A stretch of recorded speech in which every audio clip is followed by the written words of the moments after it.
For all of our die-hard fans, we've recently released our first ever limited apparel drop with a high-quality, comfortable graphic hoodie.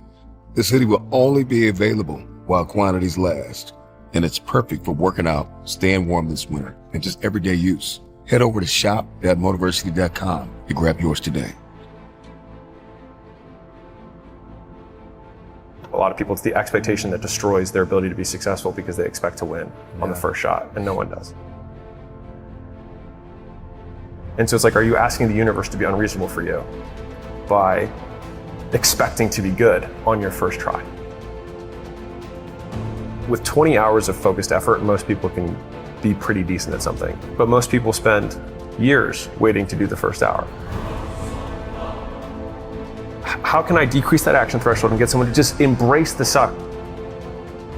You should expect to suck, and it would be unreasonable for you to be good if you haven't done it before. I think that most people know to get in shape or to lose weight, whatever, they know they need to eat fewer donuts and move more in general, but they don't, right? Because they're afraid of getting started, or they don't have the discipline to keep going, which is they can't make the short-term sacrifice for the long-term achievement. Once people understand you're going to fail, and you're going to fail a lot, and if you can't deal with that failure, then you won't do the things you need to do to ultimately be successful. Most people had a graveyard of failures before they had their actual first success. Is this the path for me? Well, if I started something, I would be more likely to be successful than if I did not start anything.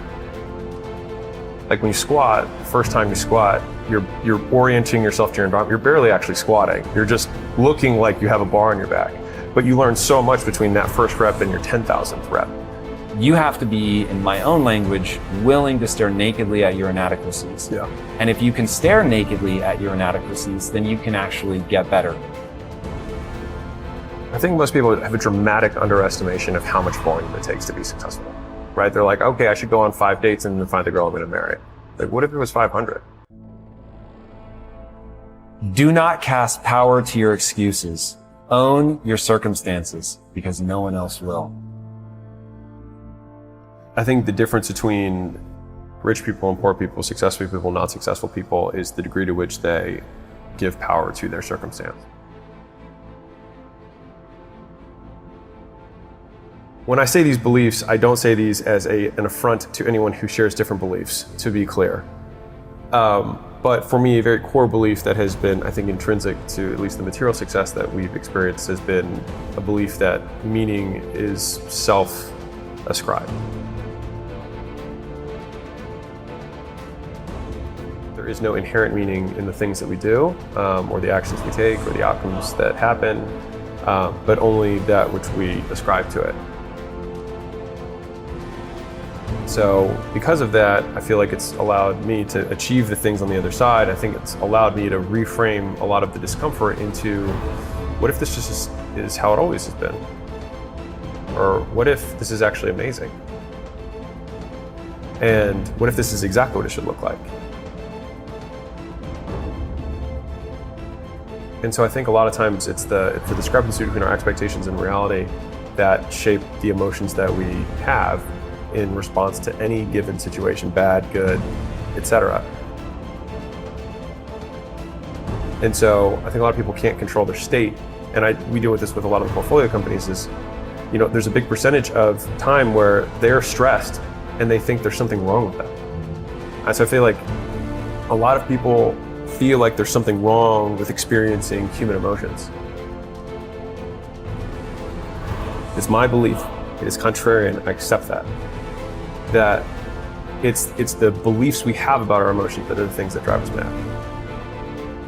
And so somebody's sad, and then they tell themselves that they're bad because they're sad, or they're wrong to be sad, or they're a piece of shit because they're sad, rather than saying, isn't this a beautiful thought about human existence? If I could not be sad, then I would not experience joy. So like, if I say that I don't want to be sad anymore, then I would also have to give up joy. Am I willing to do that? No. Well, then this is just a part. Like, I can't say that I want sunny days if there are no rainy days. Like, we don't say weather is good or bad, it just is. And so I think to the same degree, the human experience is also that way too, at least how I define it. And so I think having that as my backbone frame in terms of my worldview has helped me a lot in dealing with the things that often derail entrepreneurs on their path to getting what they want. They were trying to find habits of highly successful people, and when they actually pulled apart, it's not, and I hope I'm not contradicting anything, but there's people who are really rich who wake up really late and work really late. And there's people really rich who wake up really, really early. And there's people who are really rich who eat really healthy. And there's people really rich who drink Coca-Cola and eat French fries every day. And so there's all these things that we want to make as truths, but there's easy examples that counter those things. So it's like, what are the few things that are true, or at least that seem to be present in all of the situations? And it seems as though there were surprisingly few. And so the three common traits that they had found were, one, that people have superiority complex. They believe they're better than others, and they believe that they deserve more than everyone else does, and that they can accomplish big goals, right? So they have a bigger vision because they believe they deserve it, or whatever it is, that they were able to identify that. The second thing they were able to identify is that they had crippling insecurity, and which is a paradox of paradoxes. They feel they'll never be enough, and they'll always be measured against the things that they've achieved.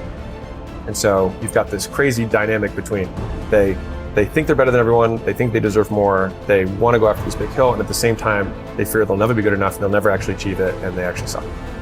And then the third piece, which kind of adds the beautiful mix of this, is impulse control. And so they're able to control their actions and focus on a single thing for an extended period of time. And so if you put those three things together, it's like you've got a big goal that's pulling you this way, you've got this big fear that you are running away from, and then you've got impulse control to keep you focused on the one thing that matters. And if you do that, if you are the type of person who has those traits, then you are very likely to be successful. There's this competition that I used to feel towards the older classmen. Think about it in entrepreneurial grades. I just feel like I'm going to be further, faster, or whatever by that time than that guy is. But those guys helped me. So of course it would make sense that I get there faster. And they're guys in their mid-20s with 9-figure companies and they're killing it. And it just wasn't, I don't want to say it wasn't possible. It was extremely, extremely, extremely unlikely 20 years ago. But because of the access to information, the information's out there. And so somebody who's 26 can have the experience of somebody who's 60. So they can be as good at the game, real talk, as good at the game as somebody that much older. It's because they've had Warren Buffett videos they've been able to watch their whole high school about finance and investing, and Charlie Munger talking about character traits and all these things that you didn't have. And here's the thing, the older guys owe it to themselves to be thrilled that business is a sport that you don't have to age out of. My knee's going bad, doesn't fucking matter in business, man. A lot of times we think I want to be the greatest of all time. I'm sure a lot of people do, right? Whatever. But if I did my job, I won't be. Because somebody else will be better than me if I did my job. Yeah. And so that was a really interesting point that I feel shifted inside of me in terms of competition, and thinking I shouldn't be competing against these guys who are ahead of me. I should be thanking them, because of course I'm going to be there sooner, faster than them. I was because I had them and they didn't have them.